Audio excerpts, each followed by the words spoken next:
Goeiemôre, Dok Matt wat praat.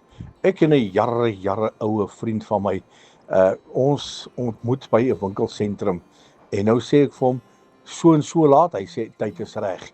Nou sê hy vir my, waar ontmoet ons? Ek sê wel ingang 5. Ingang 5 is mos nou maar my gelukkige nommer, so kom ons ontmoet by ingang 5. En ons het so afgespreek, tyd is vasgemaak en toe ek nou daar kom en ek wag by ingang 5 en ek wag, maar my vriend daag nie op nie. En dit is nie sy styl nie, hy is altyd eerder 'n paar minute vroeg as wat hy laat is. En nou gaan 15 minute, nou gaan 'n halfuur verby. Nou begin ek bekommerd raak, want my vriend is nie by ingang 5 nie. En ek skakel hom en ek sê, waar is jy? Hy sê, nee, waar is jy? Hy sê, ek wag nou al vir oor 'n halfuur hier by ingang 3. Ek sê wel, dit is nie wat ons afgespreek het nie. Ek sal mos onthou, 5 is my gelukkige nommer. So 5 is waar ons by mekaar moet kom. My liewe vriend, en daar is 'n hele groot misverstand by wat se ingang.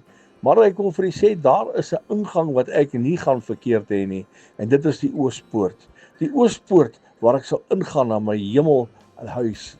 Die Oospoort wat uit parel gevorm is. Die hele Oospoort, die ingang, is van soliede parel gemaak, en dit is maar net die beginstadium waar ek ingaan na my ewige tuiste toe. Dit is een van die plekke wat ek verseker nie gaan misloop nie.